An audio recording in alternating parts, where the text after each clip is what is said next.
Bonjour à tous, je suis Pavlina Novotny, chef de projet au Hub des territoires. Bienvenue donc à ceux qui sont là en présentiel, également bienvenue à tous ceux qui nous suivent à distance, à cet événement intitulé « Comment les EPL peuvent-elles accélérer la transition alimentaire ?» Alors, est-ce qu'il y en a parmi vous aujourd'hui qui découvrent le Hub des territoires ? Ah, quand même. Je me suis dit, tout le monde connaît, c'est formidable. Non, il y a encore des gens qui ne nous connaissent pas. Alors, le Hub des territoires, c'est un dispositif qui est né au sein de la Banque des territoires. Ça va faire 5 ans bientôt. C'est un lieu qui a été pensé pour partager et pour accompagner les projets au sein des territoires. Alors, au sein du Hub, l'idée, c'est de mettre en contact des entreprises, des startups, des bailleurs, des collectivités, un mélange d'acteurs publics, d'acteurs privés, autour d'événements, autour d'ateliers.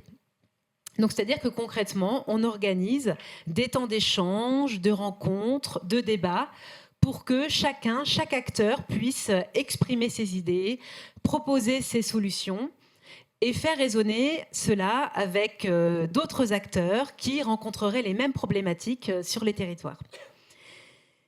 Notre objectif, c'est de développer des projets et de faciliter le passage à l'action sur les territoires. Je vous invite à, si vous êtes intéressé, à vous abonner à notre newsletter où donc nous avons une programmation qui recouvre toutes les thématiques fortes traitées au sein de la Banque des territoires. Vous avez donc un QR code qui s'inscrit également pour ceux qui sont en distance dans le chat. Sachez également que nos événements publics sont disponibles en replay sur notre site. Donc celui-là sera disponible d'ici quelques jours pour le visionner. Également, une dernière petite chose, nous allons diffuser plutôt en fin d'événement un questionnaire de satisfaction. On vous invite vraiment à prendre 1 ou 2 minutes pour y répondre. Ça nous aide vraiment, nous, le Hub des territoires, à continuer à nous améliorer pour continuer à construire des événements qui soient le plus adaptés possible. Face aux défis climatiques et aux enjeux alimentaires de nos territoires, les entreprises publiques locales, les EPL, se mobilisent. Comment nourrir durablement nos villes et nos campagnes ? Quelles innovations proposent-elles pour une agriculture et une alimentation résiliente ?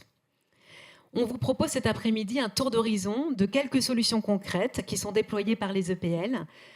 Restauration collective, foncier agricole, agriculture urbaine. Mais je n'en dis pas plus, je laisse la parole à Isabelle Bonnejoin, directrice de l'économie mixte locale et du programme Agile, au sein de la direction de l'investissement.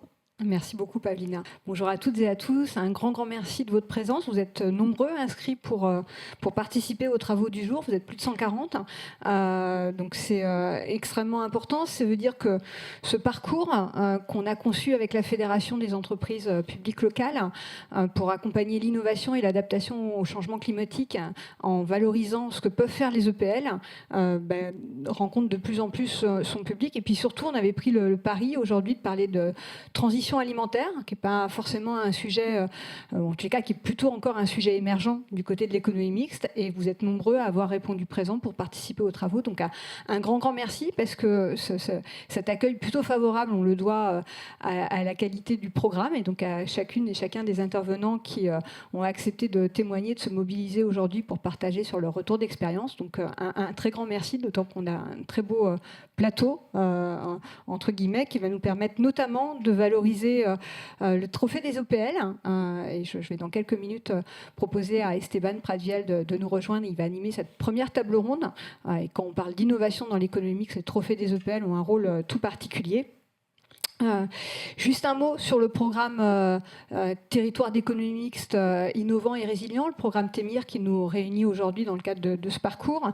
C'est 5 millions d'euros de crédits d'ingénierie qui sont mis à disposition par la Banque des territoires pour cofinancer des études, cofinancer de la formation, pour soutenir l'innovation et l'adaptation au changement climatique dans l'économie mixte.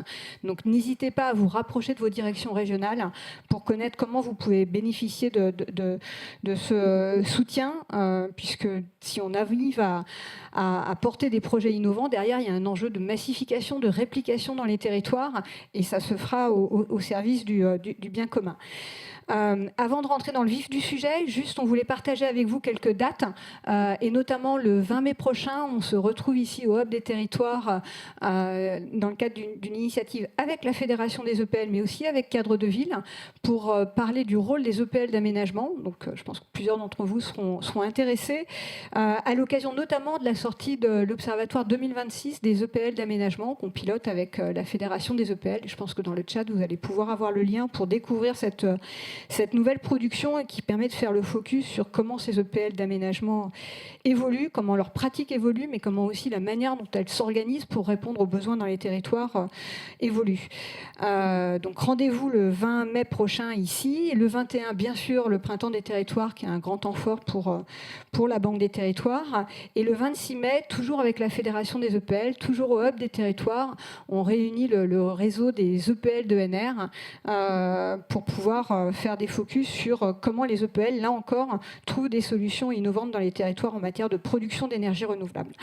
Un grand merci à l'ensemble des collaborateurs qui ont travaillé à la préparation de cet événement, que ce soit à la Fédération des EPL, spéciale dédicace à Esteban, que ce soit dans les équipes de la Banque des territoires. Un grand merci à Mathieu et surtout à Jean-Baptiste, que vous allez retrouver dans quelques minutes et qui va animer la deuxième table ronde.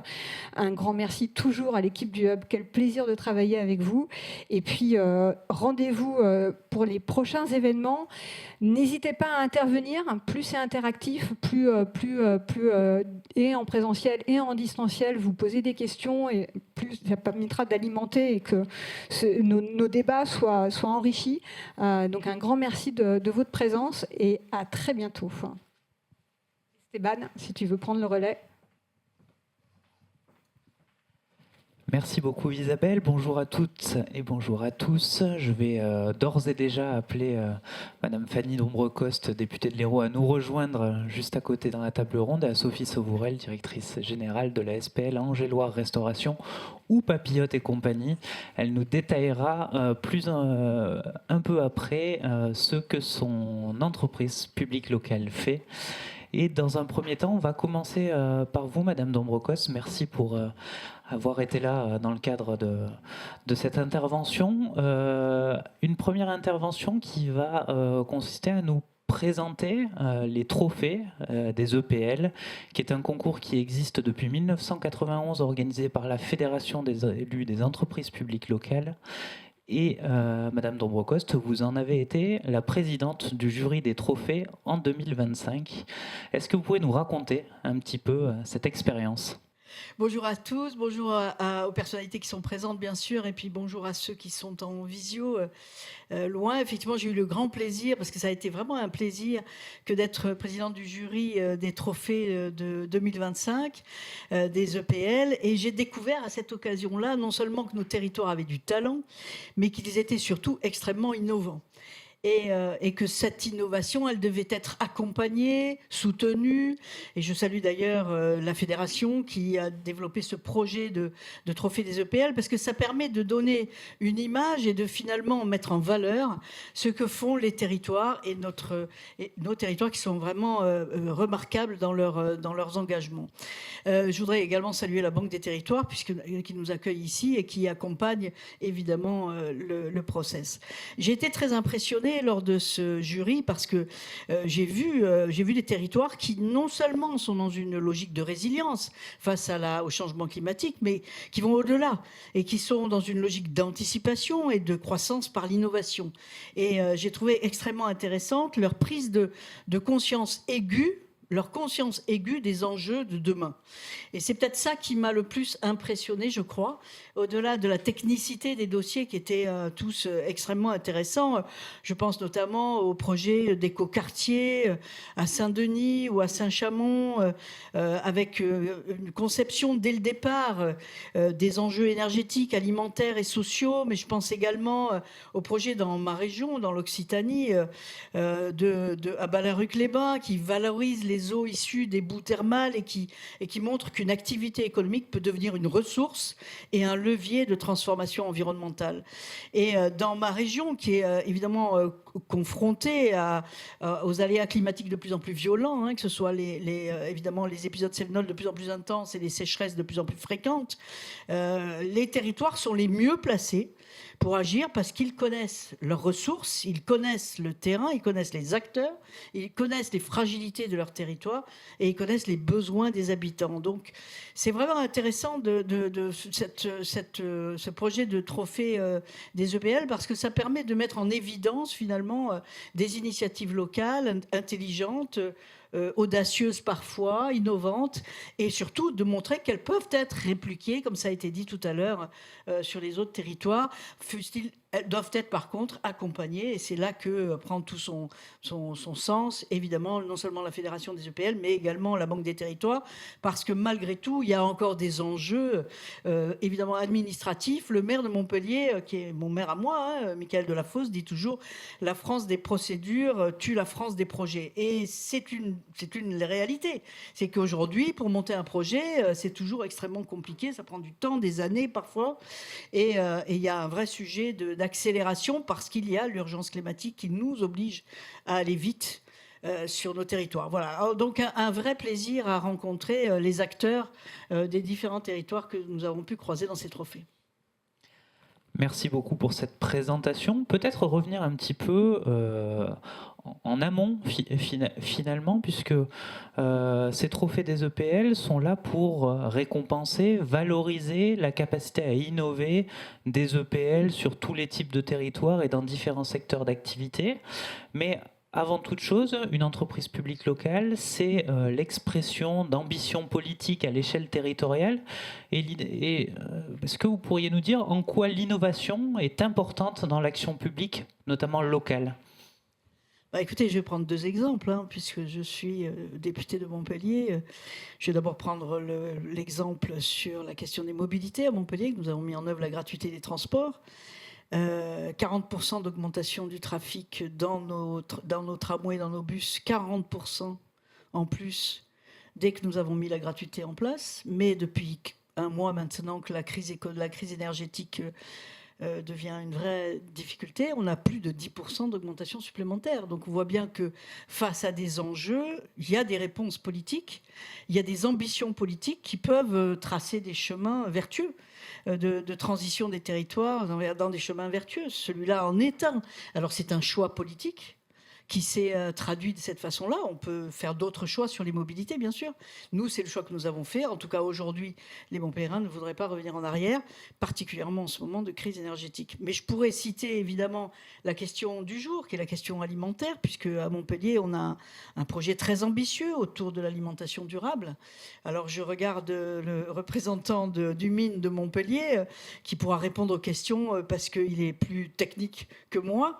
Et en tout cas, ce qu'il y a de certain, c'est que nous avons fait ce choix de renforcer notre souveraineté alimentaire, de façonner un territoire agroécologique, de structurer un approvisionnement durable, de construire une gouvernance partagée avec l'ensemble des acteurs de la filière pour justement garantir une alimentation de qualité pour tous, et particulièrement dans les quartiers populaires. Cette ambition, elle s'est traduite concrètement par un projet de cité alimentaire, qui est un projet de restauration collective, adossé à notre mine qui s'est développée ces dernières années avec un pôle de transformation très innovant, avec un vrai choix de filière, un vrai projet, et puis bien sûr, qui a été d'ailleurs lauréat des trophées de 2024, c'est pour ça que je le cite, et puis bien sûr un réseau de maisons d'alimentation solidaire et une caisse alimentaire commune.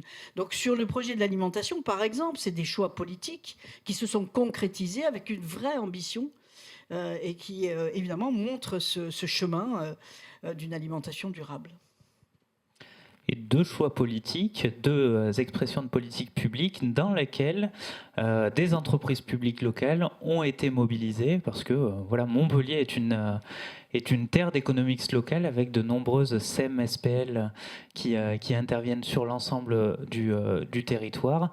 Et dans le cas des mobilités avec la TAM et dans le cas de l'alimentation avec le mine de Montpellier, on en a des exemples et qui montrent à quel point en fait les entreprises publiques locales peuvent aider les collectivités locales à transformer des ambitions en projets concrets. Et c'est ce que vous venez d'exprimer dans le cadre de votre propos. Tout à fait, c'est exactement leur rôle d'ailleurs, hein, c'est de transformer et de concrétiser des projets, une ambition politique. Et c'est un vrai levier de développement économique d'abord, un vrai levier de croissance, et puis un levier de transformation. Et c'est ça qui nous anime aujourd'hui, puisque c'est le sujet du jour, un vrai levier de transformation. Merci beaucoup, Madame Dombreau-Coste. Il y a une autre terre d'economics locale qui est représentée ici dans le cadre de cette table ronde avec Madame Sauvourel qui nous vient d'Angers, autre exemple de territoire qui a beaucoup développé les outils de l'economics locale. Vous intervenez dans le cadre de cette table ronde au titre des trophées des EPL que vous avez remportés en 2023, si je ne me trompe pas, avec un projet porté par la SPL Angers-Loire Restauration. Est-ce que vous pouvez nous en dire plus sur votre société et les projets qu'elle a mis en place en matière de transition alimentaire ? Oui, tout à fait. Bonjour à tous d'abord. Effectivement, nous avons été lauréats en 2023 du trophée des OPL sur notre cuisine centrale nouvelle génération, et en tous les cas pour mettre en avant effectivement le volet innovant sur le plan écologique, j'ai envie de dire, de notre restauration collective publique à Angers. Et j'ai eu aussi le plaisir de décerner le trophée aux mines de Montpellier l'année qui suit. Voilà, sur un projet aussi très innovant autour de la cité de l'alimentation, tout à fait. Donc effectivement, à Angers, terre de l'économie mixte, le choix a été fait de transformer, pour le pérenniser, l'outil public de restauration collective en SPL. Ça, c'est un choix des élus de 2018 et puis une entrée en activité qui est arrivée en 2019. Et peut-être effectivement retracer un peu où on en est quelques années après, j'ai envie de dire, 6 ans après cette reprise d'activité et sous forme de SPL. Donc c'est vrai qu'on est, nous on est une société publique locale, Angers-Loire Restauration, avec une marque de distribution puisqu'on s'adresse aux familles, aux enfants, donc Papillote et compagnie. C'est une marque qui est plus parlante qu'un nom institutionnel. En tous les cas, c'est le choix qu'on a fait à l'époque. On est dédié à l'enfance. De la crèche jusqu'à l'école élémentaire. On s'adresse à 24 communes du territoire angevin et on est organisé autour d'une cuisine centrale qui cuisine tous les jours et nourrit tous les jours 14 500 enfants. Et effectivement, l'enjeu pour nous à la création, c'était de pérenniser notre outil, de le rendre plus sobre sur le plan environnemental et de réduire son impact environnemental, mais aussi de s'adapter au climat qui change. Et quand on est dans l'alimentation, en fait, on fait de l'écologie du quotidien, entre guillemets, et finalement, les impacts climatiques, on les ressent dans notre activité au quotidien. Et ça suppose effectivement qu'on soit quand même très adaptable et très souple dans le quotidien pour pouvoir y faire face. Justement à ce sujet, donc vous avez candidaté au trophée des EPL et remporté brillamment ce concours. Est-ce que vous pouvez nous dire quels sont les atouts que vous avez mis en avant dans le cadre de cette candidature et finalement essayer de nous aider à répondre à la question comment est-ce qu'on peut innover aujourd'hui en matière de transition alimentaire ? Ce qu'on a mis en avant, c'est que la restauration collective, c'est une action effectivement très concrète des collectivités. La grande majorité des communes sont dotées d'une restauration scolaire ou d'une restauration en direction des seniors. Et on a voulu démontrer que, en fait, on pouvait faire de la restauration collective d'une manière différente. En réduisant notamment un certain nombre de choses. Par exemple, le plastique, nous, ça a été quand même un gros sujet à Angers, de réduire la pollution plastique, à la fois pour préserver la planète, mais aussi et d'abord pour préserver la santé des enfants qu'on nourrit tous les jours. Donc ça, c'est un premier point. On a également beaucoup travaillé sur des pratiques durables, notamment sur nos approvisionnements, plus de bio, voilà, donc pour soutenir les filières bio de notre territoire notamment, mais là aussi pour favoriser une agriculture plus respectueuse du climat. Et puis, on a beaucoup travaillé sur la réduction du gaspillage alimentaire. où là aussi, c'est une autre manière finalement de préserver l'environnement et pour mener, donc on a réduit le gaspillage alimentaire de 60% en 6 ans, hein, donc c'est quand même énorme. Il y a une moyenne nationale en France qui est d'un gaspillage de 100 grammes par jour et par enfant en cantine scolaire. À Angers, on est à 41 grammes par jour et par enfant. Et quand on fait ça, en fait, à la fois, évidemment, on met moins à la poubelle, donc on gaspille moins aussi dans nos achats, on gaspille moins de ressources naturelles pour produire l'alimentation qui est nécessaire à nos 14 500 enfants. Mais on innove aussi dans nos pratiques quand on le fait. Parce que il suffit pas de dire on va réduire. Vous voyez, quand la loi est sortie il y a quelques années, qui disait effectivement il faudra réduire de 50% en 5 ans le gaspillage alimentaire. Même nous qui sommes innovants, etc., on s'est dit, mais ils ne se rendent pas compte à Paris. Non, mais vraiment, 50%, c'est énorme. Et en fait, en mettant en place des pratiques novatrices dans le quotidien, qui s'appuient vraiment dans les pratiques de chacun des métiers qui sont travaillés sur nos territoires, mais en fait, on a réussi à le faire.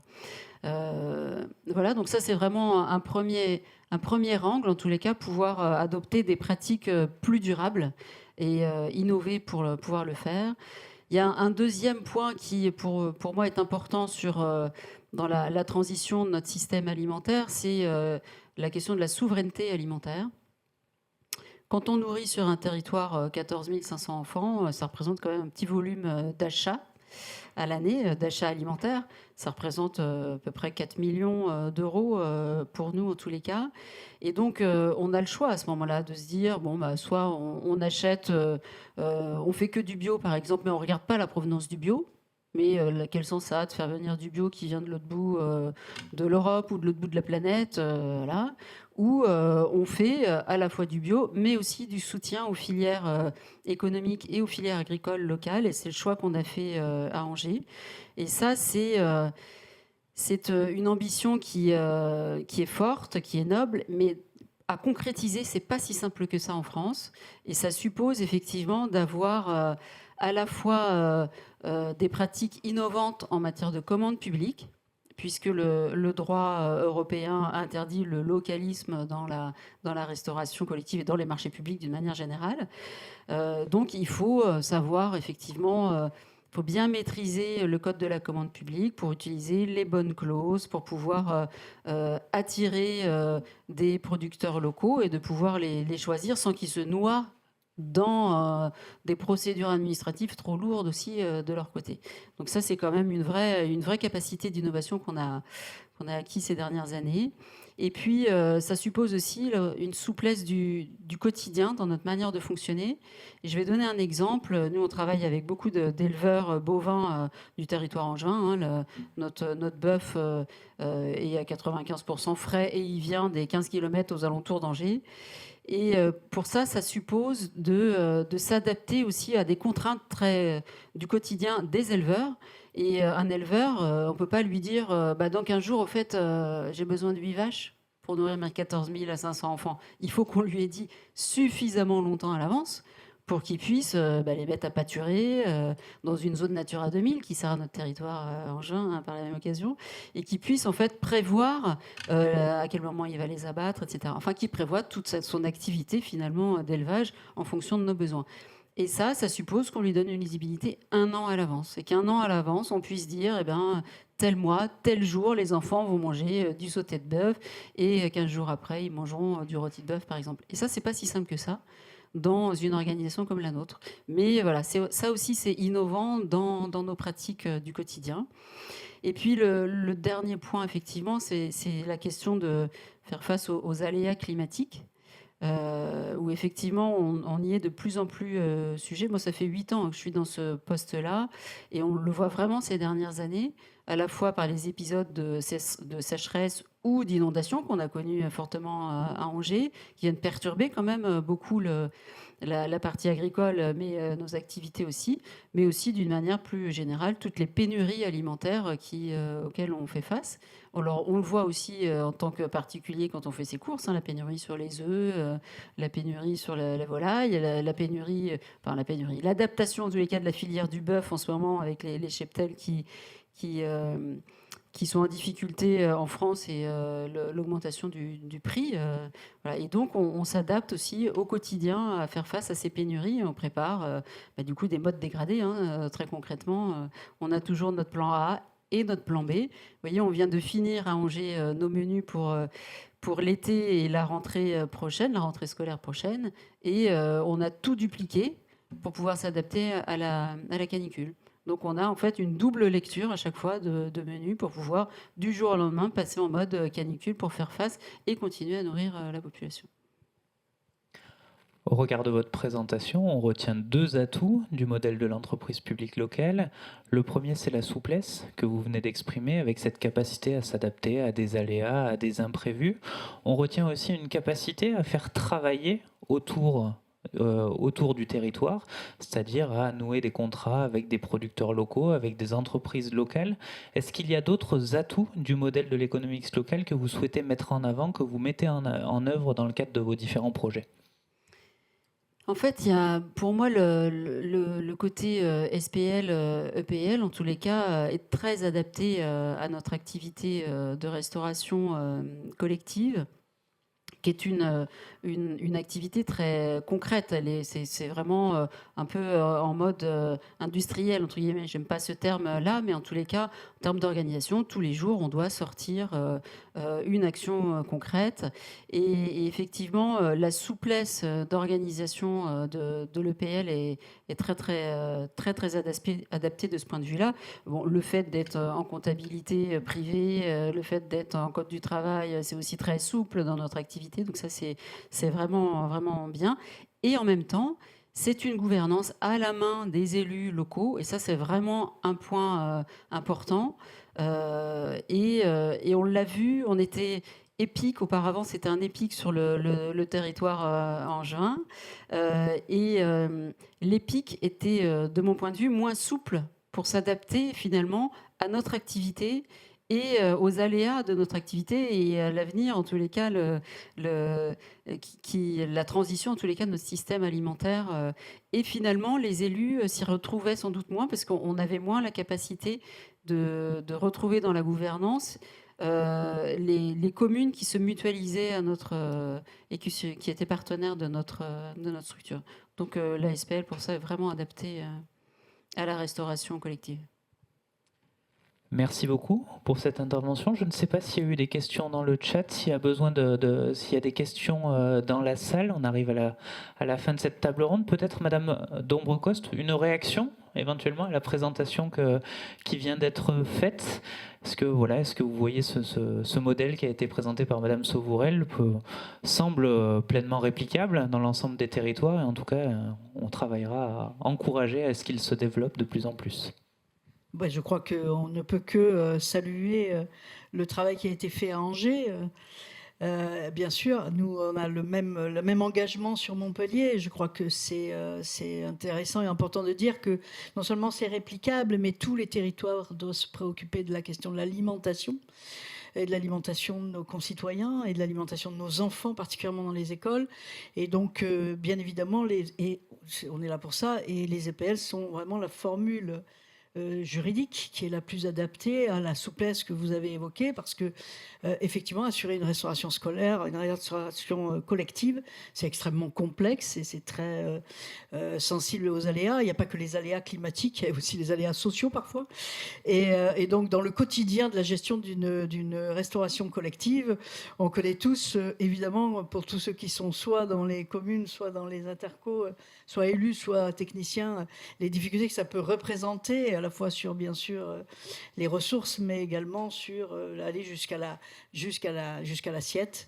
Donc, oui, cette souplesse, elle est essentielle, et je vois qu'à Angers, la mobilisation est totale, comme c'est le cas chez nous, et je pense que toutes les communes et tous les territoires peuvent s'en inspirer largement, et on est prêt d'ailleurs, puisque je vois qu'Olivier est là, et on est prêt même à aller porter la bonne parole ailleurs pour expliquer comment on travaille, et je suppose, madame, c'est la même chose. Merci beaucoup. Des questions dans la salle, des questions dans le chat. Et sinon, je vous propose de passer la parole à Jean-Baptiste pour l'animation de la deuxième table ronde où on va parler davantage d'agriculture.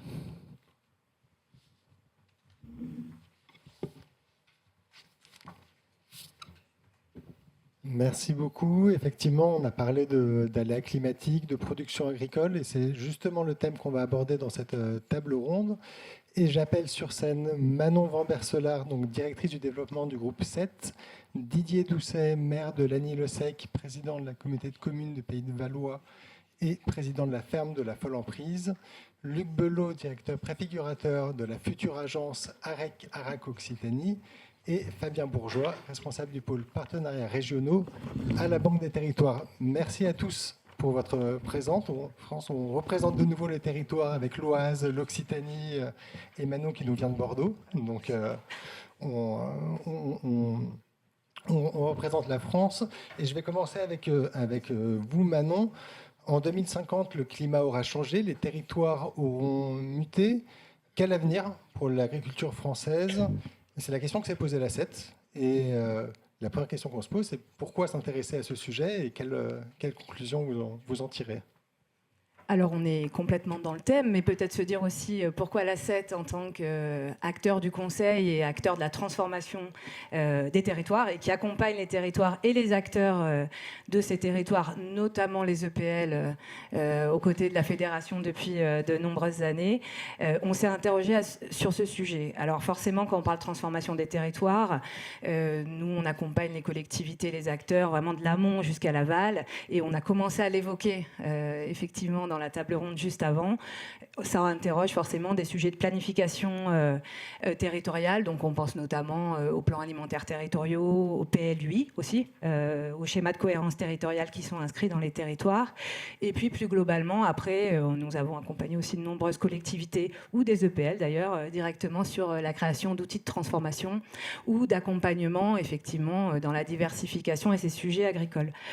Tout ça pour remettre le contexte effectivement de notre étude prospective, puisque à côté de ces missions qu'on porte auprès des territoires et des acteurs, on travaille à des réflexions prospectives dont le sujet agricole est venu, on l'a dit, son importance dans les politiques publiques récemment dans nos réflexions, en se disant prospective 2050, entre crise et transformation, quel avenir pour l'agriculture française ? Alors on imagine effectivement un visage complètement différent de l'agriculture. Alors, il n'y aura pas que l'agriculture qui aura un visage différent en 2050, mais en tout cas, on a déjà parlé aujourd'hui de tendances, alors qu'on a qualifié de défavorables, mais en tout cas, on a beaucoup parlé de risques climatiques. On imagine les épisodes, effectivement, de forte sécheresse ou de pénurie d'eau, de stress hydrique, on en a parlé, mais derrière, il n'y a pas que les changements, adaptations climatiques, il y a la souveraineté, la concurrence internationale,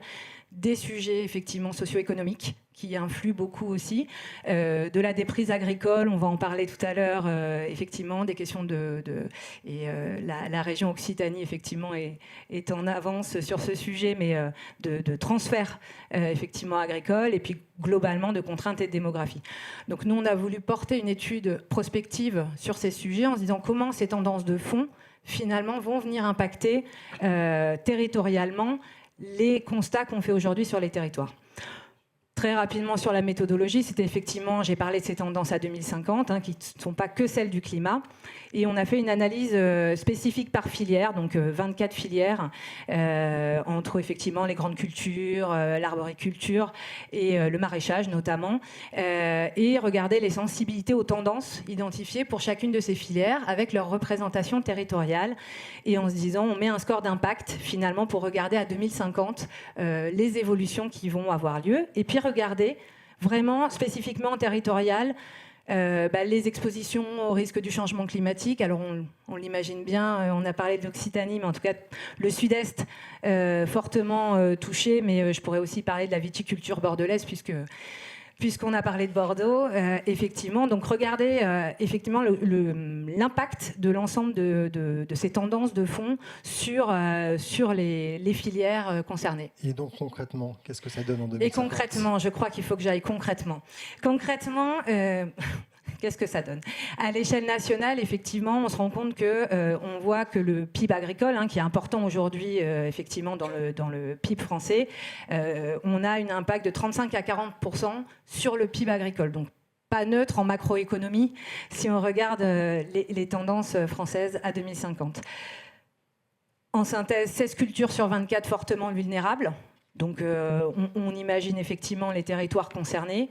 Et puis, si on le voit, quel territoire, parce qu'on est en train de parler des territoires aujourd'hui en parlant entreprise publique locale, mais on a quasiment un département sur 2 qui voit une profonde transformation de son agriculture de par les cultures qu'elle porte en fait dans ces départements et les impacts, et notamment effectivement une grosse part des surfaces agricoles territoriales impactées.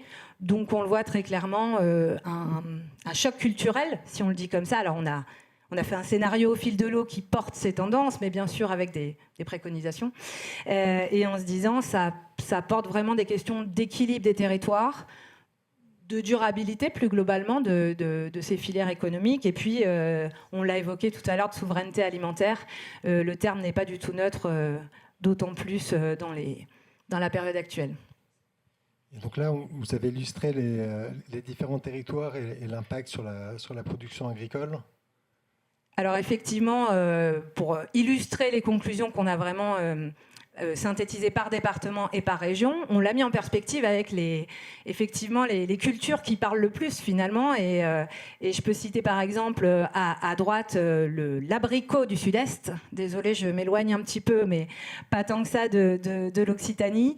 En se disant effectivement, on se rend bien compte que les impacts demain, ça veut dire une mutation de cette filière vers des territoires différents. Alors on a souvent dans la presse ces sujets qui sont évoqués. Je parlais de la viticulture, on parle du champagne, qui sont souvent évoqués, mais on se rend compte qu'en fait, effectivement, c'est des impacts très importants et qui finalement posent la question comment on adapte ces territoires demain et comment on travaille ces filières économiques sur les territoires, j'ai envie de dire par et pour les territoires et ses habitants. Et alors les EPL dans tout ça? Les EPL, j'ai dit territoire, je dis souveraineté, je pense que j'ai quelques mots-clés déjà, mais effectivement, le rôle de l'économie mixte, alors on a eu des illustrations sur la chaîne de valeur. C'est vrai que l'économie mixte, alors, un levier d'action publique-privée, finalement, on le voit aujourd'hui, on parle de transition alimentaire. Les EPL, c'est vraiment un mode d'intervention pour faire levier sur les territoires et un choix de gouvernance publique-privée, de modèle économique différencié, de souplesse dans les interventions, on en a parlé juste avant, et finalement qui peut être déployé sur plein d'objets de politique publique. Et donc la transition alimentaire, on va avoir des exemples, on en a déjà eu des exemples complémentaires, mais si on regarde un peu cette chaîne de valeur, on se rend bien compte que ce soit dans les objectifs initiaux de stratégie territoriale, de plans alimentaires territoriaux, de maîtrise foncière, d'aménagement durable finalement des territoires, parce qu'on parle souvent aussi des EPL comme des aménageurs au sens large des territoires, jusqu'à l'exploitation, la production, la transformation, la distribution, beaucoup d'exemples ont déjà été cités, jusqu'à la logistique urbaine, la restauration collective. Il y a un effet levier que peuvent amener les EPL, en fait, finalement, tout au long de cette chaîne de valeur qui est celle, on va dire, de l'agriculture à l'assiette, comme on le dit régulièrement, et tout le rôle à jouer, effectivement, de l'économie mixte avec des choix de politique publique qui peuvent être portés aux échelles territoriales au-delà des lignes directrices nationales.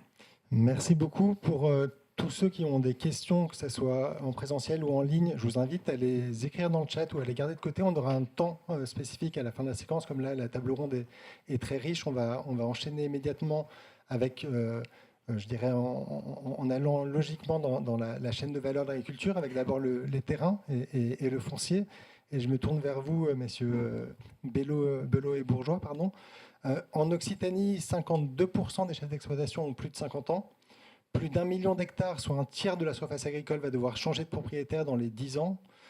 C'est pour répondre à la problématique de l'installation d'agriculteurs que l'ARAC a créé en 2022 la foncière agricole Occitanie.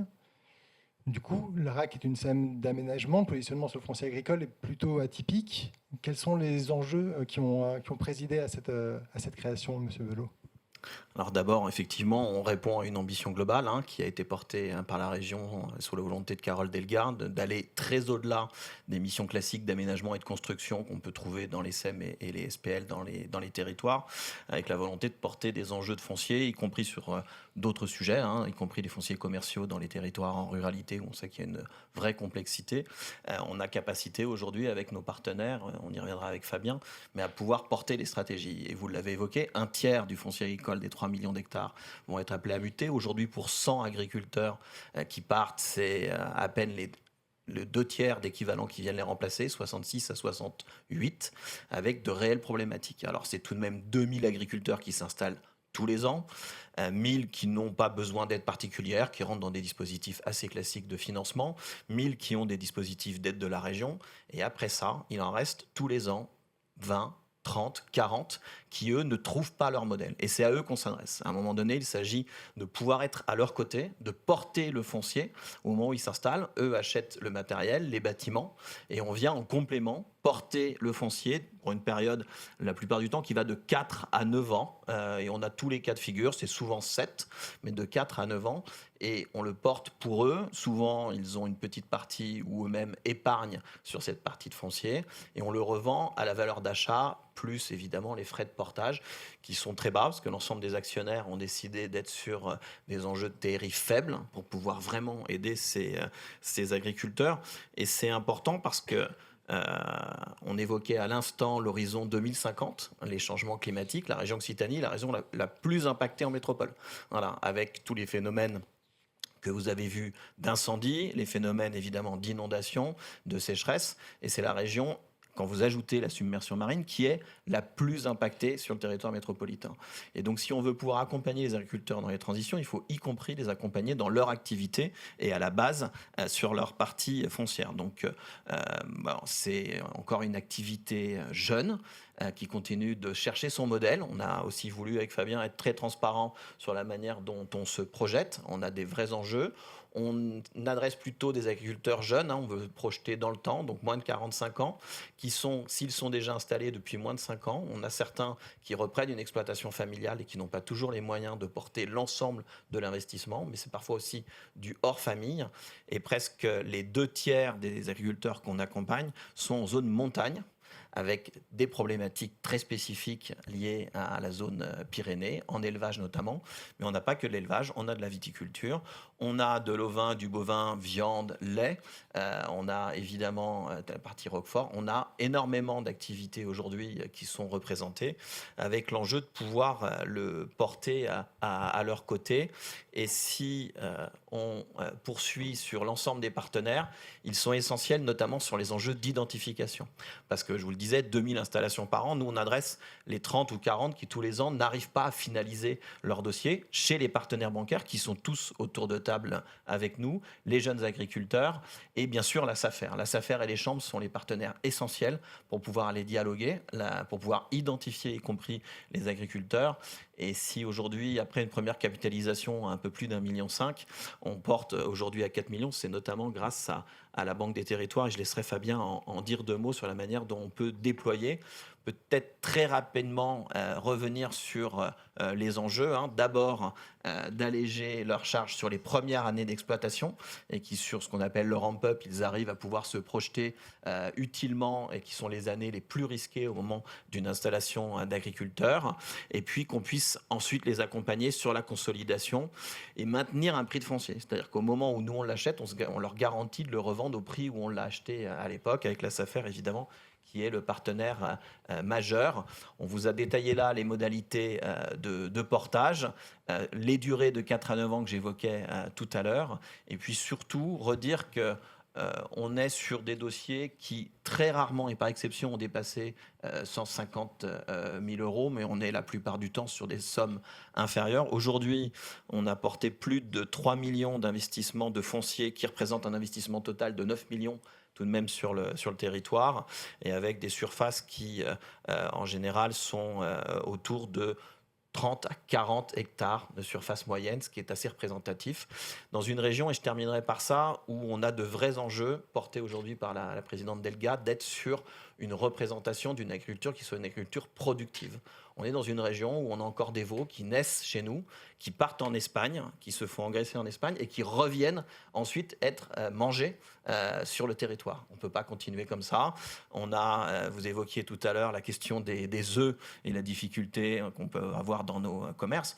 Aujourd'hui, les plus grandes exploitations de poules pondeuses en Occitanie, c'est 2000 poules pondeuses, alors que le modèle en France classique est à 20 000 à 30 000 pour pouvoir atteindre les grandes et moyennes surfaces, alors qu'on est à 500 000 poules en Pologne, c'est pas ce qu'on souhaite, hein, on en est très loin, et qu'en Amérique du Sud, ils sont à 3 millions de poules. Voilà, donc on voit aujourd'hui ce qui est la réalité de cette économie mondialisée. Nous, c'est un autre modèle qu'on veut penser en Occitanie, et pour ça, il faut accompagner les agriculteurs à tous les étages, et y compris demain les accompagner avec des fonds spécifiques qui viendront compléter la foncière, les accompagner sur les enjeux de la transformation, les abattoirs, qui sont un sujet sensible que Fanny Dombrecos connaît bien sur la région Occitanie, et sur la manière dont on accompagne l'ensemble des filières, y compris la transformation. Alors, vous avez parlé de la SAFER, de vos différents actionnaires et partenaires sur le sujet. Deux questions en découlent. Vous avez fait le choix d'une filiale de SEM, donc d'une société privée avec des actionnaires qui sont variés, hein. Il y a la SAFER, il y a les banques. Comment est perçue l'offre par les agriculteurs? Est-ce qu'on arrive à nouer cette relation de confiance avec une société qui n'est pas directement la collectivité? Alors, pour eux, tout ça est un peu la même chose, hein. Très clairement, à un moment donné, ils adressent la région, et après, c'est les outils de la région. Et nous, ça ne nous pose pas de problème majeur. Le tout, c'est de pouvoir bien les identifier et bien les accompagner. Et à un moment donné, l'établissement public est celui qui a le plus de souplesse, de plus de relais sur le terrain pour pouvoir le porter. Quand on le fait, nous, au travers de notre établissement commun avec la région, avec la Banque des Territoires, on est capable d'avoir cette crédibilité. Et puis vous aurez remarqué qu'on a mis les jeunes agriculteurs aussi avec nous au conseil d'administration. Donc on a l'ensemble des acteurs qui nous permettent de passer les fourches codines habituelles. Et puis surtout, on veut pouvoir continuer à identifier, ce qui n'est pas toujours simple, les dossiers qui ne passent pas le cut de la banque, et qui à un moment donné, la plupart du temps, Crédit Agricole, mais vous avez vu qu'on a toutes les banques du territoire, et qui à un moment donné disent ce dossier-là, on n'arrive pas à trouver le modèle économique, peut-être que le foncier, il faudrait le sortir.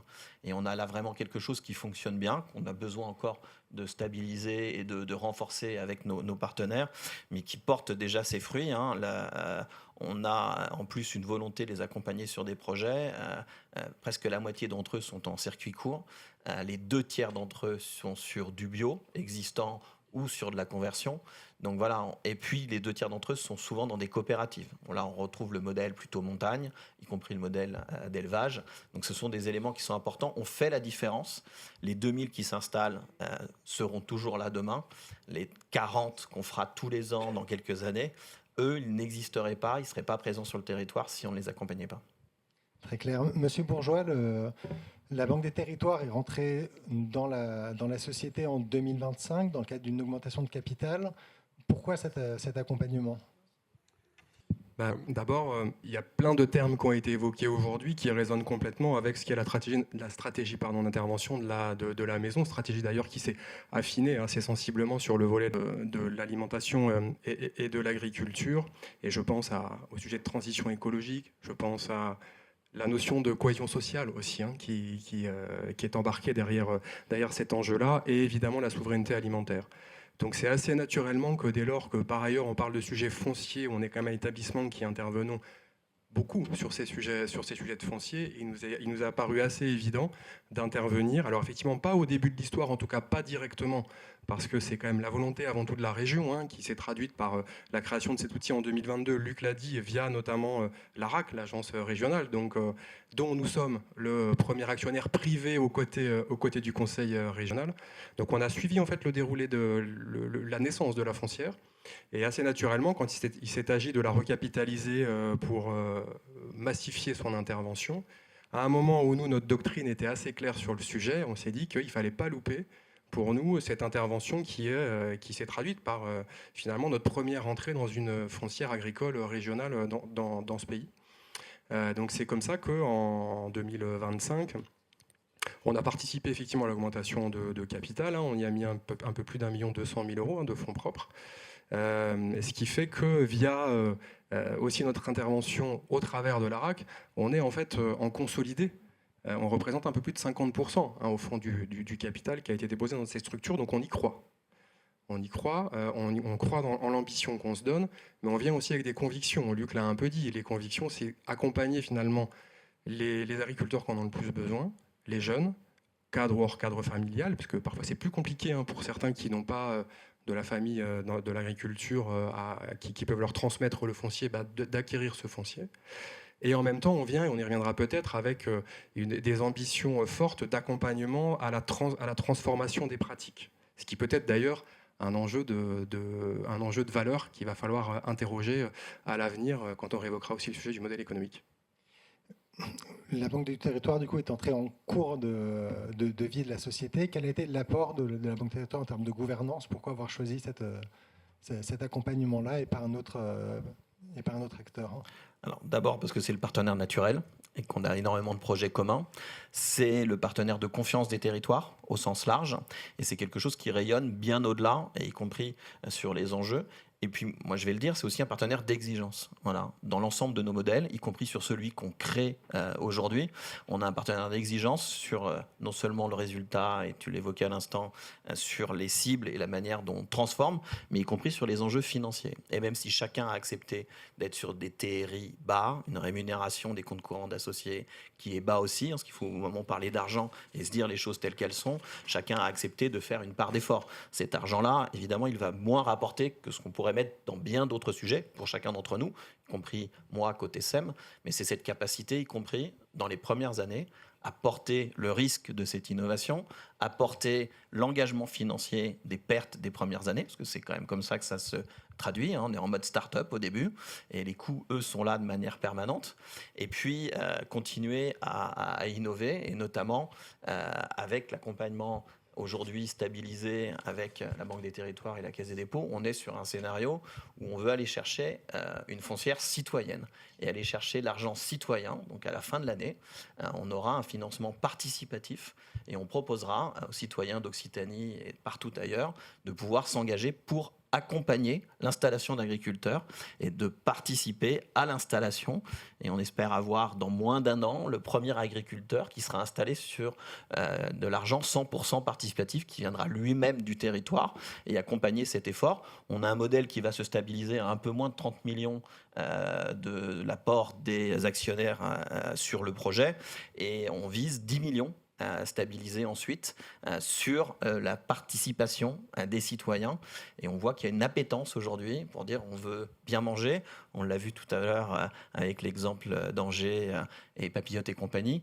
L'enjeu de la proximité, bien, les citoyens sont très appétents à aller chercher de la participation financière avec une rentabilité qui n'est pas exceptionnelle, mais il y a 25% de défiscalisation. Donc c'est le petit plus au moment où on souscrit.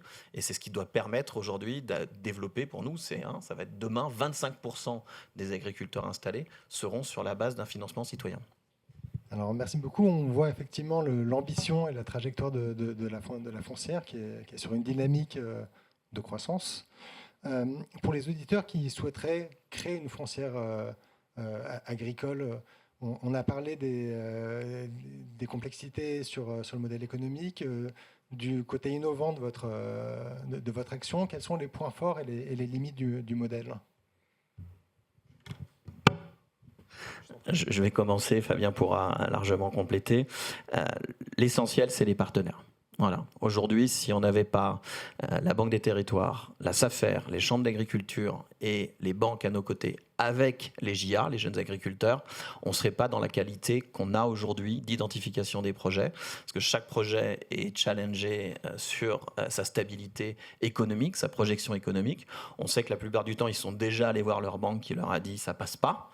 Donc, on veut voir pourquoi ça passe pas, et on veut nous-mêmes étudier et être sûr que c'est juste le sujet de l'accompagnement sur le foncier qui nous permet de faire la transformation, et que ce ne soit pas juste un modèle plus compliqué sur l'agriculture. Donc, on reste sur des enjeux de modèle économique, mais c'est la qualité des partenaires qui fait toute la différence. Et puis évidemment, la volonté des acteurs principaux, et en l'occurrence là, des actionnaires majoritaires, la région et la Banque des Territoires, parce que c'est eux qui, les premières années, portent l'ensemble du risque et le coût du lancement et le coût de l'innovation. Merci beaucoup, c'était très clair du coup sur le portage foncier. Et on va continuer en descendant la chaîne de valeur sur la production agricole en tant que telle, avec vous, Didier Doucet. Alors, créer une ferme agricole innovante pour proposer au territoire une alimentation de qualité en circuit court, c'est un pari ambitieux. Dans pour une commune qui est d'une taille modeste, un peu plus de 2000 habitants, et c'est celui qui a été tenu à Lagny-le-Sec et qu'on va pouvoir étudier aujourd'hui. Du coup, quels sont les principaux enjeux du territoire et pourquoi ce projet ? Vous voyez que le nom de la ferme, c'est la folle emprise. On aurait presque pu dire la folle entreprise. Ça aurait été un jeu de mots assez sympathique. Le territoire, effectivement, de la commune lui-même est assez petit, puisque c'est 2100 habitants à peu près. Mais je suis aussi président de l'Interco, qui est un petit peu plus grand. C'est 62 communes, c'est 57 000 habitants. Et pour moi, la souveraineté alimentaire, c'est un enjeu extrêmement important. Sur le plan politique, on ne va pas faire de la politique ici, mais je pense qu'un pays qui n'arrive pas à nourrir ses habitants, c'est un pays qui meurt. Et qui, en cas de crise majeure, à nos frontières ou autres, et on voit bien dans quel monde on vit aujourd'hui, si on n'arrive déjà pas à nourrir ses habitants, on est doublement mort. Donc c'est quelque chose qui est très important. Et puis surtout, on a une ambition plus large, et moi je suis très heureux d'avoir vu les témoignages précédents, notamment le vôtre, madame, puisqu'à l'origine de ce projet, j'avais envie de nourrir les élèves de mon école. Enfin, de mes écoles. Alors, il s'avère que ça n'a pas été tout à fait aussi simple que ça, parce que le modèle est un petit peu petit en termes de surface, mais l'enjeu pour nous, il était vraiment de développer un mode de production innovant, on va en parler, pour les habitants du territoire et des environs. Le territoire est petit, vous voyez, 2100 habitants, mais le gros territoire vert, évidemment, c'est beaucoup plus important. Et surtout, on avait une zone de chalandise, on est vraiment au sud de l'Oise, donc proximité immédiate de la région parisienne. C'est plus de 20 000 habitants à 15 km autour.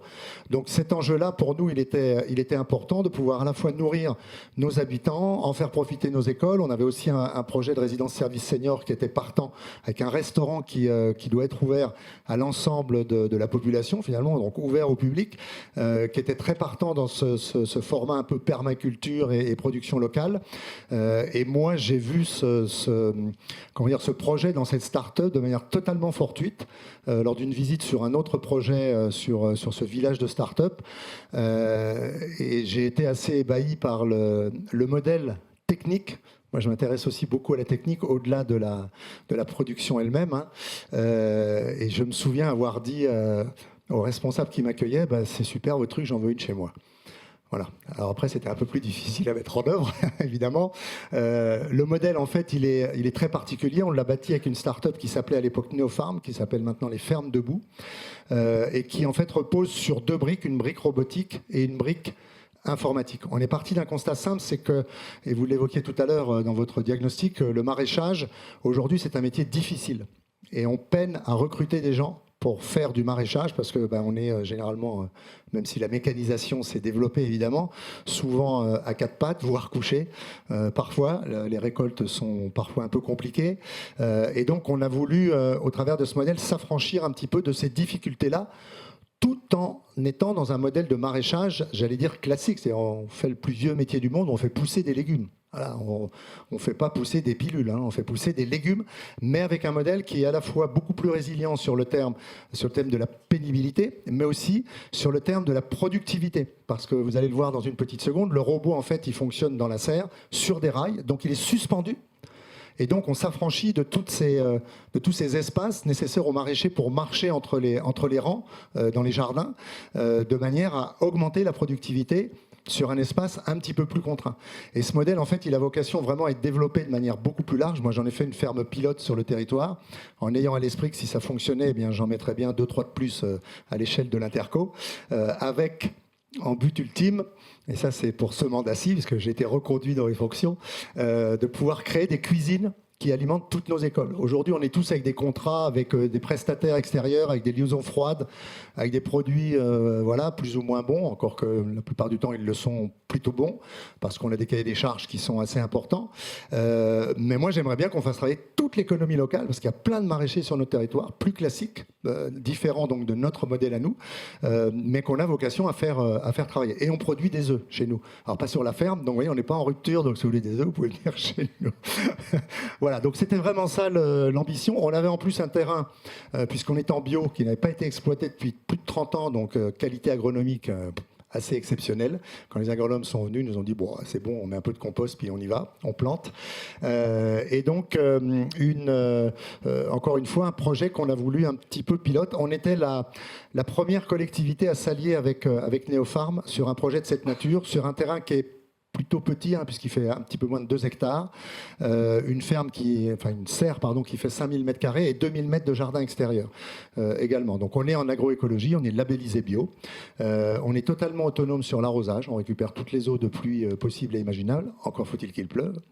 Depuis la mise en route de la ferme, il y a une semaine où on a dû mettre un peu d'eau de la concession parce que notre bassin était vide. Mais sinon, on est vraiment totalement autonome. Et avec, sur le reste du terrain, vous voyez, sur les 2 hectares, vous en avez en fait 7000 m² qui sont vraiment utilisés pour la production. Tout le reste, c'est des mares de biodiversité, c'est des espaces de biodiversité où on a toutes les petites bébêtes intéressantes. Au-delà de celles que nous pouvons lâcher, on a lâché 10 000 coccinelles dans la serre l'année dernière, par exemple, qui viennent assurer la protection des cultures, puisque étant en bio, on n'utilise évidemment aucun produit, en tout cas phytosanitaire. On utilise quelques produits autorisés en bio. Voilà. Et donc on développe ce modèle-là avec les fermes debout. Et encore une fois, aujourd'hui, on est sur un modèle qui est assez petit. Il y a 3 fermes de cette taille aujourd'hui en partenariat avec les fermes debout. Une garancière qui est opérée par un agriculteur, qui est aujourd'hui le président d'ailleurs de la société. Alors pas de la SEM dont on va parler dans une seconde, mais des fermes debout.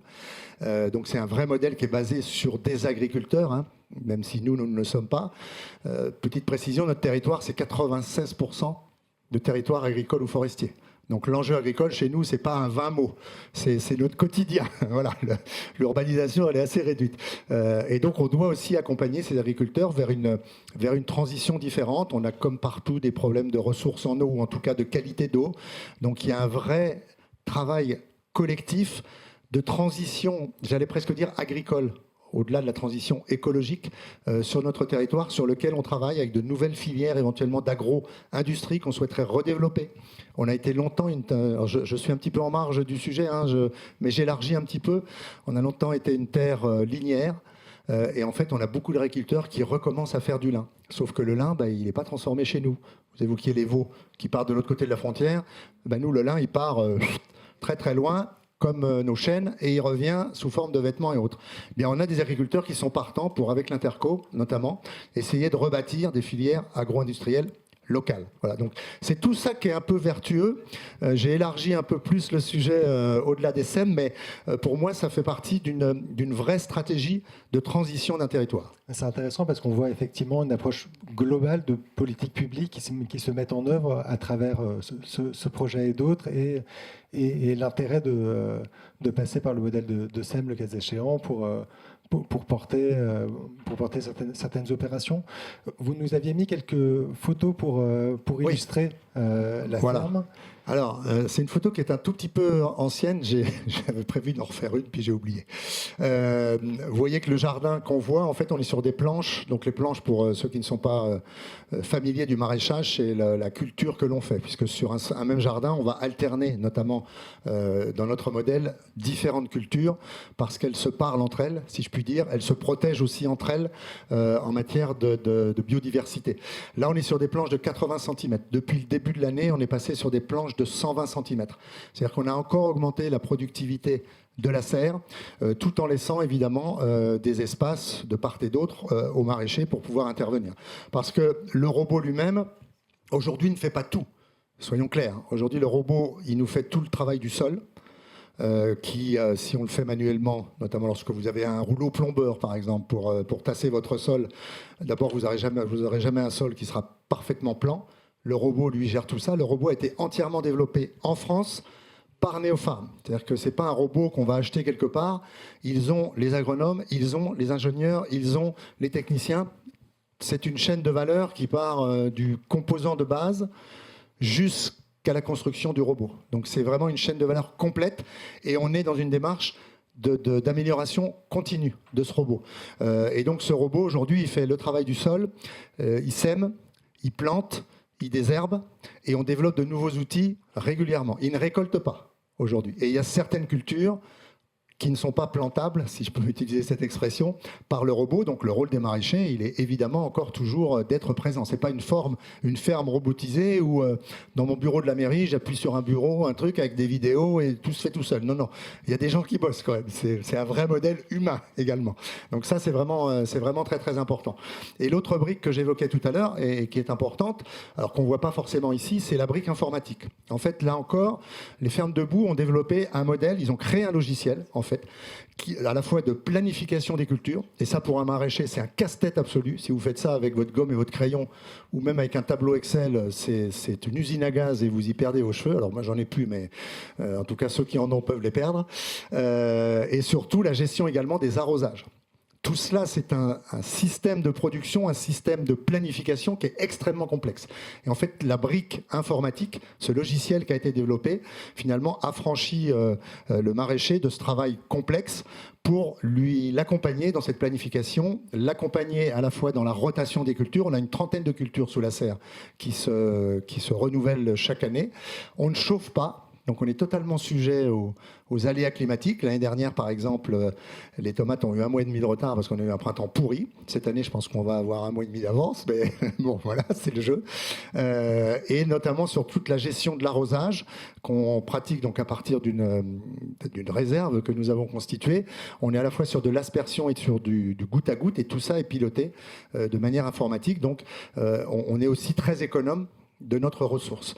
Donc c'est vraiment un modèle qui est, pour moi en tout cas, pertinent, que je n'oppose pas du maraîchage plus classique. On a des discussions avec des maraîchers du territoire qui se disent « Oh, truc là, vous allez nous faire mourir ». Ben non, on ne va pas te faire mourir, on va juste t'aider à mieux travailler et peut-être à... Vu que tu n'arrives pas à embaucher, peut-être à trouver un moyen alternatif. On distribue sur place, donc on a un distributeur qu'on va d'ailleurs agrandir. Donc on est à la fois sur un système de distribution locale pour les habitants des environs. On a la chance d'être sur une route où passent à peu près 9000 véhicules par jour, même si on est sur un tout petit territoire très rural. Et donc les gens s'arrêtent tout bêtement et viennent chercher leurs légumes 7 jours sur 7, 24 heures sur 24. Et puis le surplus, eh bien, on a des accords avec des chaînes de distribution bio comme La Vie Claire par exemple ou Naturéo, et donc on leur livre le surplus. Et je vous disais tout à l'heure que donc les fermes debout aujourd'hui, elles ont 3 fermes avec lesquelles elles sont en partenariat de même taille que la nôtre. Et en fait, on constitue... Alors, il y a une ferme pilote qui est celle d'origine à Saint-Nom-la-Bretèche, celle de Garancière que j'évoquais, et la nôtre. Et en fait, on constitue un pool de trois fermes, ce qui fait qu'à nous tous, eh bien, lorsqu'il y en a un qui manque de radis, ben, on va aller chercher chez l'autre. Et lorsqu'il y en a un qui en a trop, eh bien, on alimente le troisième.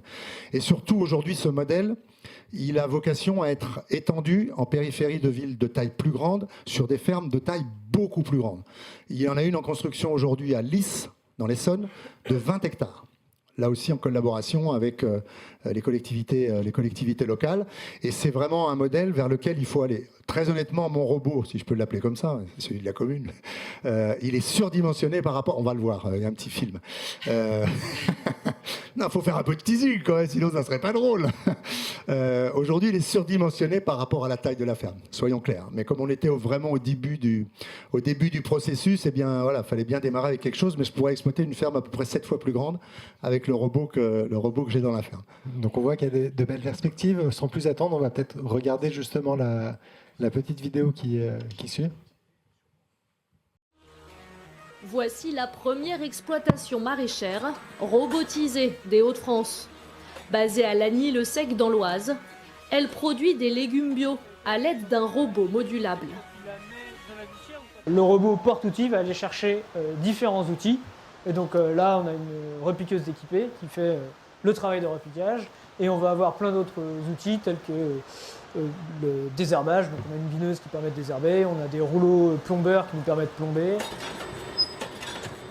Là, si j'avais dû planter ce rang à la main, ça m'aurait pris 1h30, 2 heures à 4 pattes. Vous voyez, là, on l'a fait en 5 minutes et je suis resté debout tout du long, quoi. Toutes les tâches les plus pénibles, on va dire, vont être réalisées par le robot qui va nous accompagner, en fait. On n'est pas en train de dire qu'il remplace vraiment une personne, mais il va nous accompagner dans la réalisation de ces tâches. Sous une serre de 5000 m², 3 maraîchers cultivent des légumes de saison. Des produits disponibles en magasin bio et vendus en direct dans ces distributeurs. Un projet porté par la commune, propriétaire de la ferme. L'idée première était qu'on puisse éventuellement fournir des légumes également pour la cantine scolaire. On a un projet de résidence service senior qui doit s'installer sur le village. Ils étaient très intéressés aussi pour leur restaurant, puisqu'il y aura un restaurant à l'intérieur. Je ne suis pas sûr qu'on arrive à fournir tous ces gens-là. Mais en tout cas, voilà, l'idée, elle était vraiment de pouvoir permettre à la population d'avoir accès à des produits locaux, de belle qualité, en produits bio, à des tarifs tout à fait corrects.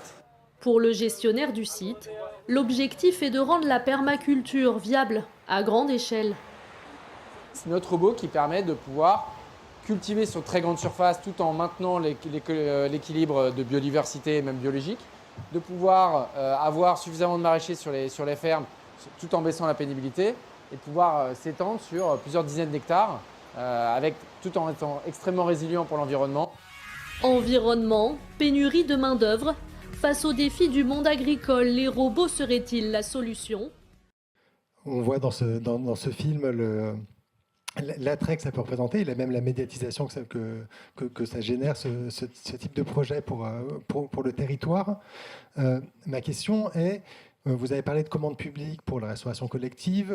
Pourquoi être passé par une SEM et être venu au capital de cette société ? Alors, déjà, on était à l'origine du projet, donc ça paraissait assez logique qu'on soit au capital de la société. Deuxièmement, moi, je tenais à tout prix à ce que le créateur du projet, c'est-à-dire les Fermes Debout, soit partie prenante du projet. On était sur quelque chose de totalement innovant, ce qui nous a d'ailleurs posé quelques petits soucis lorsqu'il a fallu chercher les financements. Et là, pour le coup, heureusement que la Banque des Territoires était là. Ça me paraissait totalement inenvisageable que sur un projet d'une start-up où il y avait juste une ferme pilote qui fonctionnait depuis 2 ans, le partenaire technique, j'allais dire, ne soit pas partie prenante du capital, c'est-à-dire n'y mette pas des sous pour pouvoir bien s'assurer que le projet était viable et aller jusqu'au bout.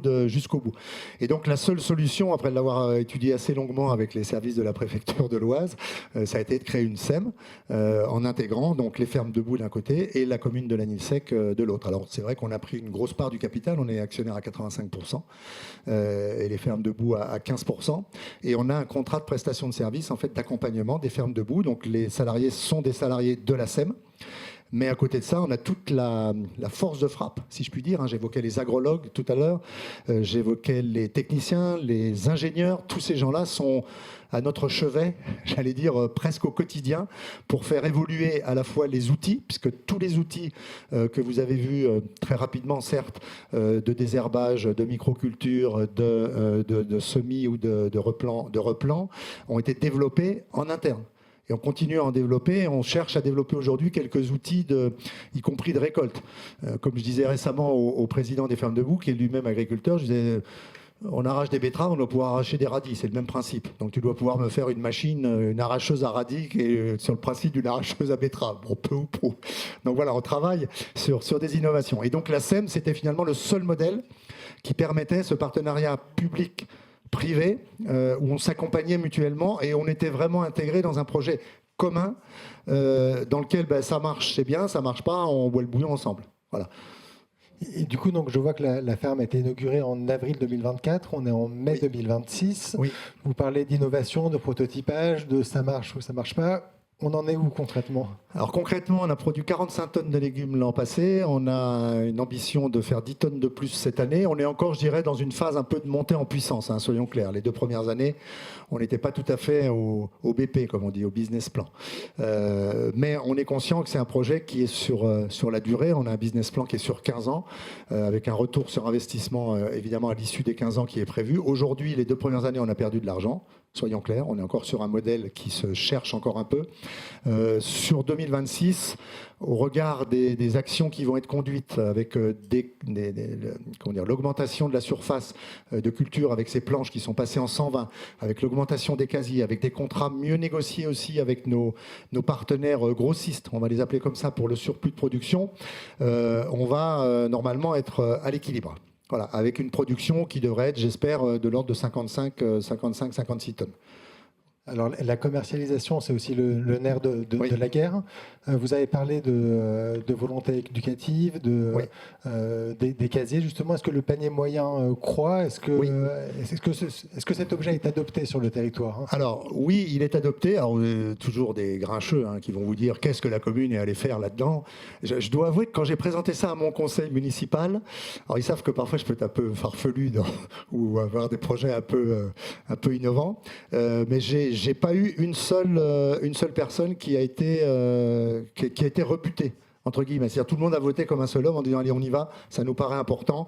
Ok, c'est nouveau, c'est jeune, on va peut-être essuyer des plâtres un peu au début, mais on sait que sur la durée ça va marcher, donc on y va. On met 300 000 € sur le capital. Et dans le pire des cas, on aura perdu 300 000 €, mais on est prêt à le faire. Et je pense que c'est ça, vraiment travailler à la souveraineté alimentaire, et que c'est aussi le rôle des collectivités d'accompagner ces projets-là. L'idée, c'est pas de se substituer à nos agriculteurs, on en parlait tout à l'heure avec le monsieur Dumine, mais aussi d'accompagner quelque part une transition qui me paraît très très importante. Donc on est vraiment dans cette démarche-là, de continuer à améliorer les choses et à pouvoir bien nourrir notre population. Et donc le panier moyen, pour répondre à votre question, au démarrage, on mettait un produit par casier. Bon, on s'est vite rendu compte que le temps de remplissage ne permettait pas d'être rentable.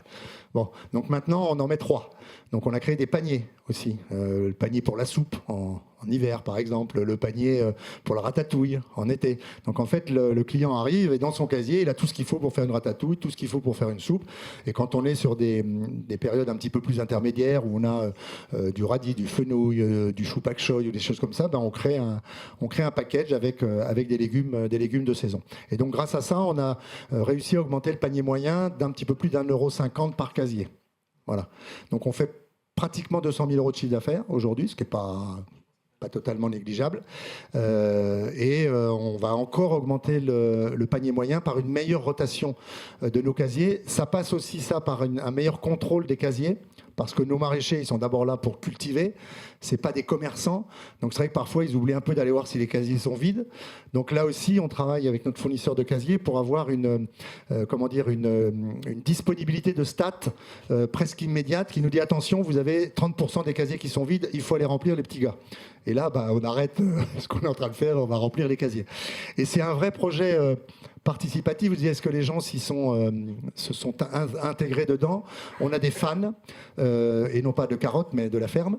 Et surtout, au sein du conseil municipal, ça a créé un vrai engouement, parce que le week-end, on utilise une ressource qui vient au-delà des maraîchers. On ne peut pas les faire travailler 7 jours sur 7, malheureusement. Enfin, non, pas malheureusement d'ailleurs, mais évidemment que non. Donc, on a des ressources externes en CDD, tout bêtement, qui viennent travailler que le week-end. Et quand ils sont en vacances, c'est les conseillers municipaux qui vont remplir les casiers. Ou le maire. Voilà. Donc, je trouve que c'est assez sympa, parce que c'est un projet où finalement tout le monde s'applique et il y a une vraie résilience. On voit l'implication citoyenne, effectivement. Voilà.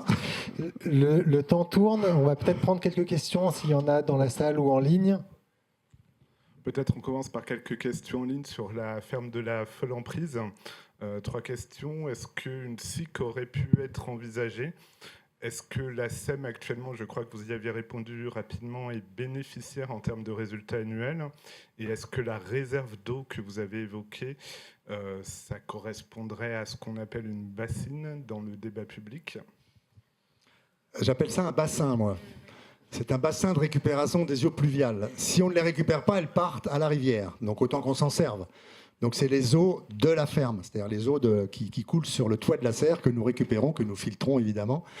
Donc ça fait 500 mètres cubes, donc c'est pas non plus un truc qui fait 2 hectares, ça va faire 20 mètres par 10, quelque chose comme ça. Oui, appelez ça bassine si vous voulez. Mais vous savez, je crois que ce débat sur les bassines, c'est un faux débat. En fait, l'eau, si vous la laissez couler, elle ruisselle et elle s'en va. Si vous la stockez à un endroit pour qu'elle soit réinjectée sur les terres pour les irriguer, elle redescend à un moment donné et c'est un cycle. C'est le long cycle de l'eau en fait qui se fait. Donc voilà, je ne veux pas rentrer dans des débats polémiques, mais en tout cas, appelez la bassine ou bassin. Une bassine pour moi, c'est pour laver les légumes. Il y avait 2 autres questions sur la forme. Alors, la rentabilité, j'y ai répondu tout à l'heure. Pour l'instant, les 2 premières années, non, très clairement, non. On devrait être, alors pas encore rentable, mais en tout cas à l'équilibre cette année. Mais c'était accepté, dans le BP, c'était comme ça. Je vois notre ami de la Banque des Territoires qui a étudié le dossier à l'époque. Voilà. Donc, mais là, maintenant, il faut qu'on soit à l'équilibre. Et sur la forme juridique, est-ce que l'option SIC... Alors j'avoue que le SIC, la SIC, je ne l'ai pas vu dans tout ce qu'on a pu étudier, donc le terme ne m'est même pas connu. C'est quoi une SIC ? Société coopérative d'intérêt collectif. Ah, ok. On ne l'a pas étudié pour être franc, donc j'avoue que je n'ai pas la réponse à cette question. Ça serait mentir.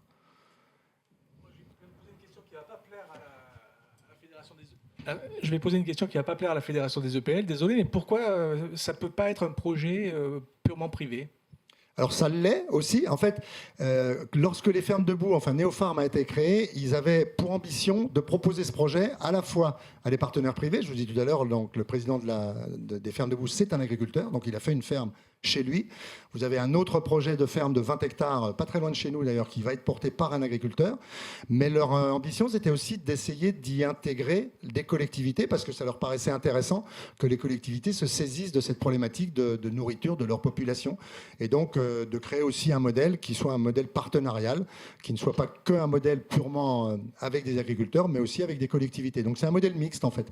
Donc, vous avez des agriculteurs qui font ces fermes. Aujourd'hui, ça y est, il y a des projets qui naissent, qui sortent de terre. Privée, il y en a déjà un. La ferme de Garancière, elle est privée. Aujourd'hui, elle est complètement privée. Voilà. Donc, ce n'est pas un modèle exclusivement public-privé. C'est un modèle aussi privé et ça existe déjà. La toute première ferme, elle est totalement privée. C'est les fermes debout qui l'ont créée. C'était une ferme pilote. Et en fait, la ferme privée et la nôtre se sont faites quasiment en même temps. Comme c'était porté par un agriculteur, il a été un peu plus rapide que nous pour trouver les financements. On va peut-être prendre d'autres questions s'il y en a encore. Oui, je crois qu'il y avait une question plutôt pour l'ARAC dans les exploitations, ou plutôt les modèles d'exploitation soutenus. Il était question d'élevage de poules, de production d'œufs. Est-ce que les grands élevages intensifs et mondialisés, c'est compatible avec les objectifs de transition ? D'ailleurs, c'est absolument pas l'objectif. J'évoquais les enjeux de pouvoir atteindre les grandes et moyennes surfaces, de pouvoir proposer aux habitants d'Occitanie des œufs qui sont produits localement. Mais j'ai dit ce que je pensais déjà et ce que pense la région, des fermes à 50 000, 100 000, 300 000, où j'ai même évoqué des chiffres à plusieurs millions d'Amérique du Sud. C'est absolument pas le projet.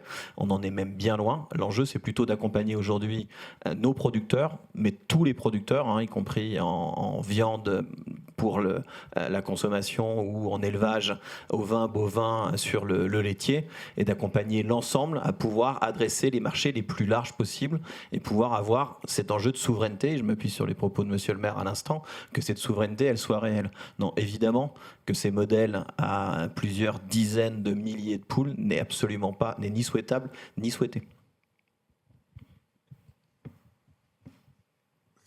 Une question dans la salle.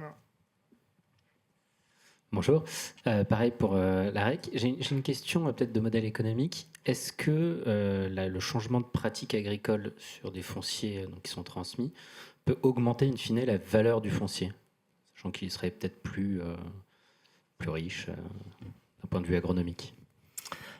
Oui. Là, c'est plutôt une réalité aujourd'hui, l'accompagnement sur la transformation. Et j'évoquais le fait que tout à l'heure, on était déjà à plus de 50% en bio.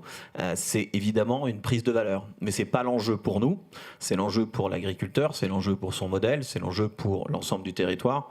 Mais nous, ce n'est pas là-dessus qu'on a fondé le modèle. On a pris l'engagement de le revendre au prix d'achat, plus évidemment les frais de portage, et on veut rester sur ce modèle-là. Il ne s'agit pas à un moment donné de revaloriser pour X raisons.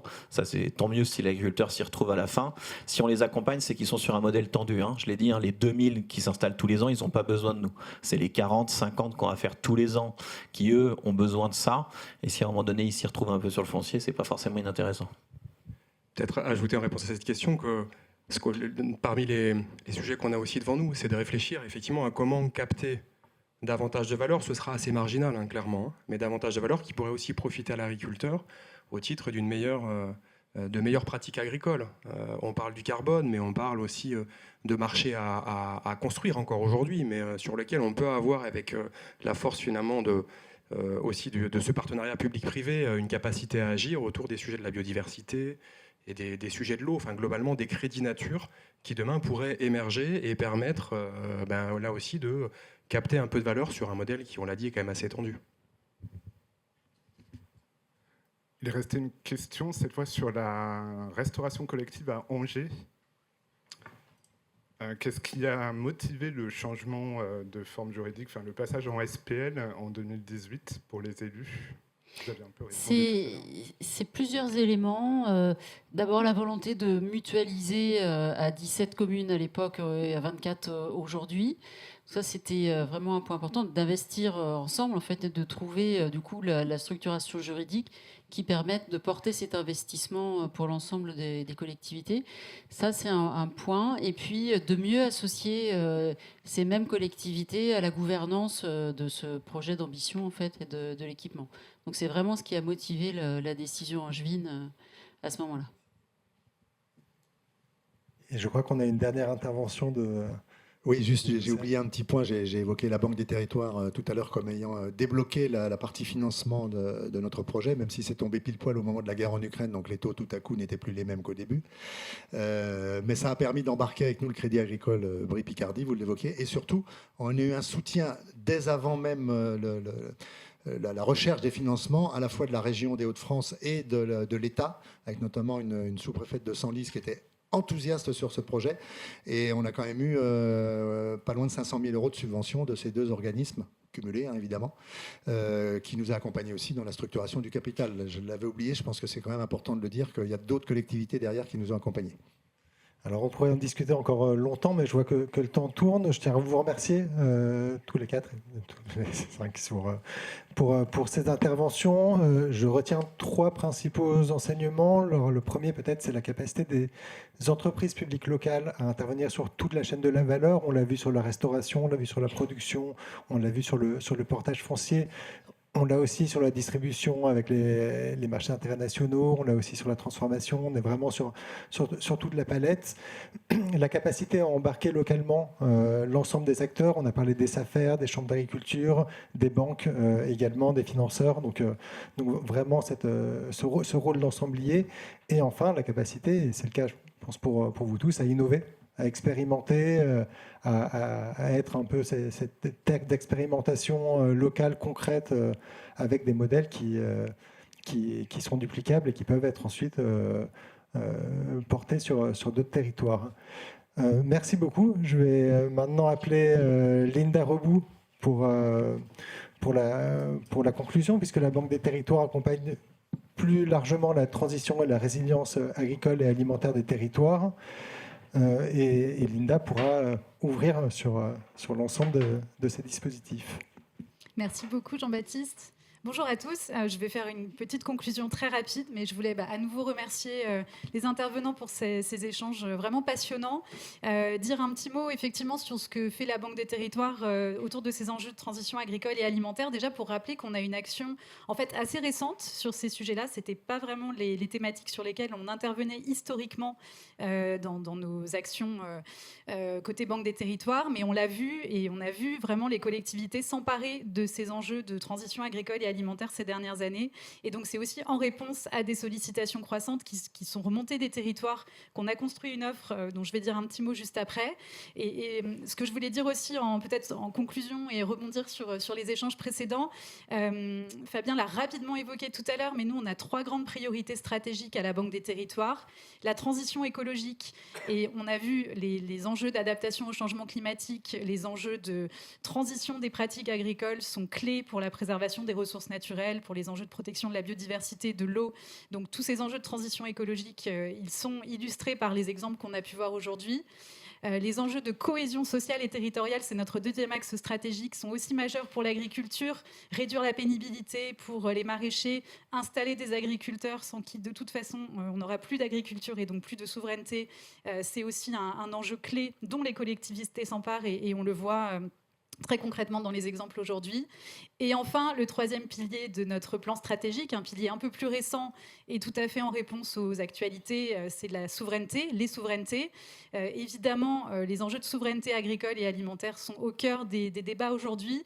Et peut-être pour rebondir aussi sur cette apparente contradiction qu'il peut y avoir entre transition écologique et souveraineté, les enjeux des poulaillers très très grands qu'on a pu évoquer tout à l'heure, nous on porte à la Banque des Territoires une vision de modèle basé sur la résilience des territoires, et peut-être que c'est un moyen aussi de dépasser ce risque de contradiction. C'est vraiment chercher des projets qui vont défendre, contribuer à améliorer la souveraineté agricole et alimentaire de notre pays, parce que c'est fondamental aujourd'hui, tout en étant vigilant à ces deux autres piliers, la transition écologique et la cohésion sociale et territoriale, pour vraiment essayer de développer des projets ancrés dans les territoires, résilients, c'est-à-dire qui vont permettre aux territoires d'être tout simplement plus résistants face aux crises multiples et très complexes.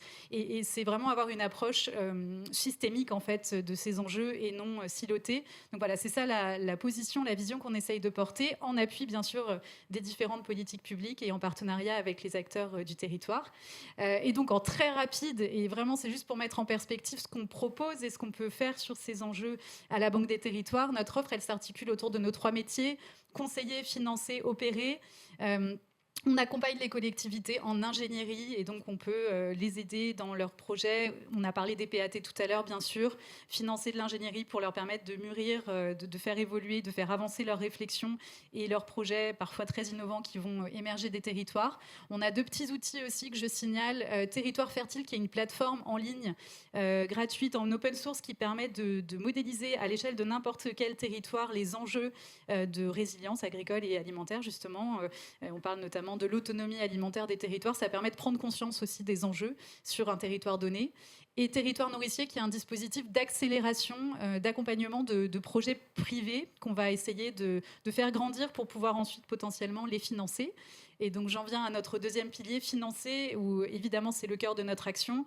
On investit dans des projets comme la ferme de la Folle-en-Prise ou la foncière agricole Occitanie. On peut aussi ponctuellement sur certains sujets octroyer des prêts aux collectivités. Le prêt Gaïa par exemple, qui répond aussi aux enjeux de foncier agricole. Et puis on investit en direct dans les projets, mais aussi de manière intermédiaire via des fonds, des foncières. Voilà, donc on a une palette d'outils de financement assez vaste sur toute la chaîne de valeur, depuis le foncier agricole en passant par la partie transformation, mais aussi la partie distribution. On est actionnaire de certains mines, marchés d'intérêt nationaux, donc on a vraiment toute la chaîne de valeur. Et enfin, le 3e pilier, c'est opérer. Et opérer, ce sont des mandats que nous confie l'État via France 2030. Donc là, c'est vraiment des programmes spécifiques dotés d'une enveloppe propre. Actuellement, on a un mandat qui s'appelle Entrepreneurs du vivant, qui est doté de presque 400 millions d'euros d'investissement, qui vise vraiment aussi à faire effet de levier, entraîner avec nous d'autres investisseurs privés sur ces sujets qui ont besoin massivement de financement pour opérer ces transitions. Et on a aussi le mandat démonstrateurs territoriaux qui était illustré par l'exemple de Montpellier, avec vraiment un très beau consortium d'acteurs qui portent un projet extrêmement innovant sur ce territoire de Montpellier, autour du mine entre autres. Et on a encore aussi d'autres mandats sur les enjeux notamment de formation, qui sont aussi des enjeux clés quand on parle de faire évoluer les pratiques et les modèles. Voilà, donc très très rapidement ce que je peux dire pour illustrer un petit peu les différentes actions de la Banque des Territoires. Et pour terminer, on voulait simplement vous signaler les prochains rendez-vous. Donc on a le Printemps des Territoires le 21 mai, où il y aura aussi des exemples, des démonstrations d'acteurs autour de ces enjeux agricoles et alimentaires. Et je voulais aussi vous signaler le 30 juin prochain, un prochain événement au Hub des Territoires qui sera dédié aux mines, donc aux marchés d'intérêt nationaux. On aura le plaisir de permettre à Monsieur Laureau d'intervenir pour nous parler de l'exemple du mine de Montpellier et des multiples innovations qu'il porte. Et on parlera justement de comment les mines peuvent aussi contribuer à ces enjeux de souveraineté, de résilience alimentaire, et pourquoi ce sont des acteurs clés, des maillons clés pour ces enjeux. Donc on sera ravis de réévoquer ces sujets avec le focus spécifique des mines le 30 juin prochain ici au Hub. Encore un grand merci à tous pour vos interventions et votre présence aujourd'hui, et puis à bientôt. Merci.